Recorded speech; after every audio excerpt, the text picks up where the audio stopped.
विषय विमर्श में आज के हमारे अतिथि हैं इतिहासकार श्री राजकिशोर शर्मा राजे जी। यूँ तो आपने बहुत सी पुस्तकें लिखी हैं जो बहुत प्रकार से उपयोगी हैं, लेकिन इतिहास को लेकर आपका योगदान अद्वितीय है। आपकी पुस्तक इतिहासकारों की भूलें एक ऐसी अनुपम कृति है जिसमें आपने इतिहास की त्रुटियों को साक्ष्यों के साथ सुधारा है। आज हम इन्हीं त्रुटियों और सुधारों से दर्शकों को अवगत कराएं। आइए एक नज़र डालते हैं राजकिशोर जी के जीवन के बारे में कि उनकी शुरुआत कैसे और कहां से हुई और अब वो किस तरह के कार्यों में अपना योगदान दे रहे हैं।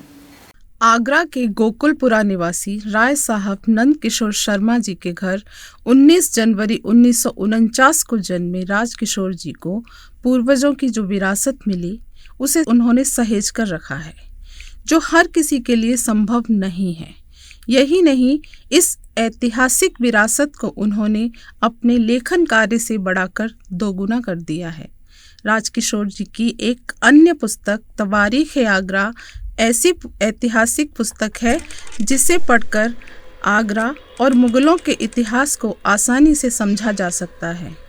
आगरा में बाबर के पुत्र हिंदाल, अकबर की पत्नी रुकैया बेगम, शाहजहां के भाई परवेज व सिकंदर लोदी के मकबरों की खोज करने का श्रेय राजकिशोर जी को ही जाता है। शर्मा जी, जो आपकी इतिहास की भूलें कृति है उसमें आपने करीब 629 त्रुटियों को रेखांकित किया है। क्या कभी ने इस पर कोई आपत्ति की? इस पुस्तक को पर आपत्ति केवल एक व्यक्ति ने की।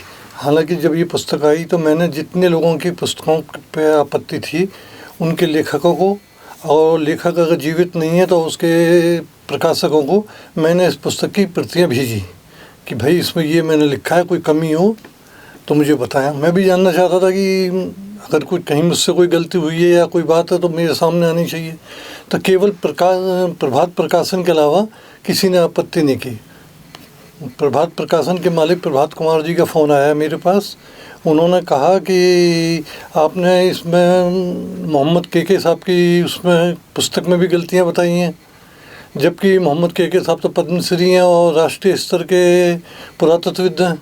मैंने कि भाई उन्होंने उस पुस्तक में लिखा है कि फूलों वाली का मेला जो है वो बहादुर शाह जफ़र ने शुरू किया, जबकि ये तथ्य गलत है। बहादुर शाह जफ़र की जो सौतेली माँ थी मुमताज़ बेगम, ये उसने शुरू किया था। जब उसके लड़के को कैद करके अंग्रेज़ों ने इलाहाबाद भेज दिया था तो उसने कही थी अगर मेरा लड़का वापस लौट आएगा तो मैं फूलों का हार जो है और फूलों का पंखा जो है वो महरौली जाके कुतुबुद्दीन काकी की मज़ार पर चढ़ाऊंगी। वो उसने चढ़ाया बारिश के दिनों में। आगे जाके इससे एक प्रचलन का रूप ले लिया और वो एक तरह से उनका मुगलों का पिकनिक स्पॉट बन गया। अच्छा शर्मा जी, आपने जो एक बड़ा काम ये और किया, खुशवंत सिंह जी थे लेखक, जो है पत्रकार भी थे, वरिष्ठ पत्रकार थे, आपने उनके लेखन में भी त्रुटियां निकाली। क्या उन्होंने इनको स्वीकार किया या आपसे कोई बातचीत की इस संबंध में? हाँ, खुशवंत सिंह जी की जो पुस्तक है दहली, उसमें काफ़ी त्रुटियाँ थी। मैंने उस संबंध में खुशवंत सिंह जी को पत्र लिखा कि आपकी पुस्तक में ये त्रुटियाँ हैं। उस पर उन्होंने मुझे गोलमोल करके जवाब दिया कि ये इस संबंध में आप जो है पुस्तक की जो अनुवादिका हैं उनसे बात कीजिए, ये वो आपको बेहतर बता पाएंगी। जबकि उसमें कुछ त्रुटियाँ ऐसी थी जो कि अनुवादक जो है उसकी गलती नहीं कर सकता। जैसे उस पुस्तक में लिखा है कि जीनत महल की कब्र दिल्ली में है, और जबकि हर आदमी ये जानता है कि जीनत महल की कब्र जो है रंगून में है। वो अपने पति के साथ रंगून अंग्रेज़ों ने 1857 में भेज दी थी, वहीं उसकी डेथ हुई। तो कोई भी अनुवादक ये गलती नहीं कर सकता कि रंगून से कब्र उठा कर दिल्ली में ले आए जी। तो वो खुशवंत सिंह ने अपनी गलती मानने के बजाय दाएँ बाएँ होकर जवाब दिया। क्या कोई ऐसा इतिहासकार रहा जिसने अपनी गलती सहजता से स्वीकार की हो? हाँ, ऐसे भी इतिहासकार हैं जिन्होंने, ये उनका बड़प्पन है कि उन्होंने की।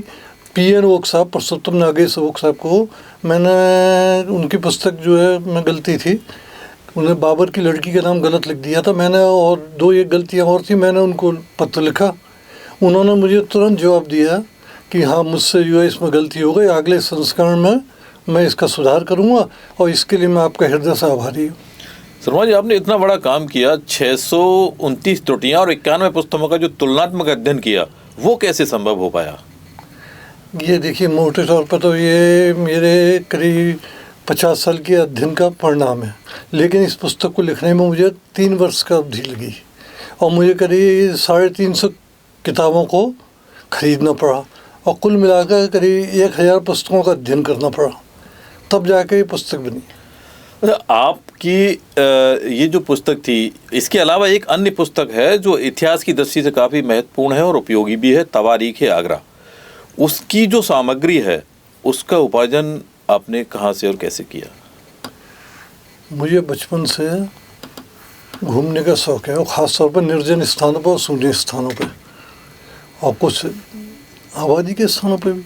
तो बचपन से ही मैं जो है घूमा करता था आगरे की सड़कों पे, और इतना घूमता था कि मुझे अपने घर पर डांट पड़ती थी कि हर समय सड़क पर ही रहते हो भाई।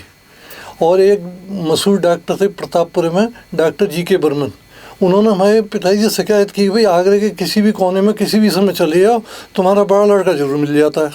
फिर आके मुझको घर पे बहुत उसके लिए डांट पड़ी, लेकिन उस समय में मैं जिस सड़क पे भी निकलता था उसको वो मेरे दिमाग में अंकित हो जाती थी, और पुराने खंडरों में और उन जगहों को भी जाता था। उससे मुझे इस पुस्तक की रचना में बहुत सहायता मिली, और जब धीरे धीरे मैं बड़ा हुआ और इतिहास में मेरी रुचि बढ़ी, तब मैंने इस पुस्तक की रचना की। जी, तो जैसे आपने कुछ मुगल कालीन मकबरों की खोज भी की है, तो वो काम आपने कैसे शुरू किया, किस लिए शुरू किया? क्या किसी ने इसके लिए आपने किसी से सहायता ली है, या किसी ने आपको इंस्पायर किया कि आप ऐसा काम करिए? नहीं, ये घूमते फिरते जब मैं उन जगहों पर पहुंचा, मुझे संदेह पैदा हुआ, तब मैंने उस बारे में खोज शुरू की। जैसे आगरा में सिकंदरा के बाहर जो है एक वीरान सी बिल्डिंग बनी हुई है, सड़क के किनारे लगी हुई। उस बिल्डिंग में मैं एक बार गया, वहाँ जाकर मैंने देखा। बचपन में जो हम अपने गाइड के संग, अपने पिताजी के संग वहाँ गए थे सिकंदर देखने के लिए, तो ये बताया गया था कि ये जो है स्थान जहांगीर का ऐसगाह है। जहांगीर जब आता था शहर से मन उब जाता था तो वो आके यहाँ ठहरता था, और उसके पीछे एक बना हुआ है करीब 100 मीटर की दूरी पे कांच महल नाम की बिल्डिंग बनी है कि नूरजहाँ यहाँ पे ठहरती थी। वो बात मेरे गले नहीं उतरी। मैंने सोचा कि हिंदुस्तान का बादशाह आकर एक कमरे में रुकता था केवल, और उसकी बेगम जो है 100 मीटर की दूरी पर रहती थी, ये कैसा संभव है? ये तत्व जो है कोई भी आदमी नहीं मानेगा। मेरा ध्यान इस तरफ चला गया। फिर जब मैंने खोजबीन की और मुरक्का अकबराबाद किताब पढ़ी, तो उसमें मुझे एक जगह ये संदर्भ मिला कि जो सिकंदर लोदी का देहांत आगरे में हुआ था, उसको आगरे में ही दफन कर दिया गया, तो उसका मकबरा आगरे में है। तो मैंने उसको बात को लेकर और आगे बढ़ा, आगे और खोज की, तो उस पुस्तक में इस जिक्र के मिलने के अलावा फिर मोहम्मद के उस समय आगरे में क्षेत्रीय पुरातत्वविद थे, सन 2002 की बात है करीब। तो मैंने उनको जो लेटर लिखा, पत्र लिखा, उन्होंने मैंने कहा, तो उन्होंने उसको देखा और उन्होंने ये मान लिया कि ये मकबरा है, और उन्होंने उसके बाहर एक बोर्ड लगवा दिया, लोदी दंपत्ति का मकबरा। हालांकि ये आज भी वहाँ नहीं लिखा गया है कि सिकंदर लोदी का मकबरा, लेकिन ये बात सत्य है, उसको यहाँ दफनाया गया था। जब वो मरा तो उसी दिन उसका लड़का इब्राहिम लोदी गद्दी पे बैठा। तो ये तो संभव नहीं है कि एक दिन में वो लड़का दिल्ली गया, अपने बाप को वहाँ लोधी गार्डन में दफनाया, आगरे लौट के आया और गद्दी पे बैठ गया। ये काम तो आज भी बहुत मुश्किल होना, एक व्यक्ति की बॉडी ले जाना, दफनाना, फिर लौट के आना, काम आसान नहीं। उस समय तो नामुमकिन था। तो हकीकत ये है कि सिकंदर लोदी को यहाँ दफना दिया गया था, बाद में उसको वहाँ ले जाकर दफनाया गया। जैसे मुमताज़ को पहले बुरहानपुर में दफना दिया गया था, फिर आके उसको आगरा में दफनाया गया। इसी तरह से बाबर को पहले आगरा में रखा गया, उसके बाद काबुल ले जाया गया। तो शर्मा जी, आपने जो तथ्यों की गलतियाँ पकड़ी और जो खोज की इतिहास के बारे में, इसके बारे में कभी आपको लगता है कि आपको जो पहचान या जिस तरह से सरकार को संज्ञान लेना चाहिए आपके लेखन पे, वो लिया या नहीं? नहीं, मुझे इस बारे में निराशा हुई। इस बारे में कोई संज्ञान नहीं लिया गया, जबकि ये इतिहास की एक तरह से डिक्शनरी है और इसको गहराई से लिया जाना चाहिए था। इसको देश की विभिन्न लाइब्रेरियों में रखा जाना चाहिए था, लेकिन ऐसा कुछ हुआ नहीं। विषय विमर्श में योगदान के लिए आपका बहुत बहुत धन्यवाद। शुक्रिया।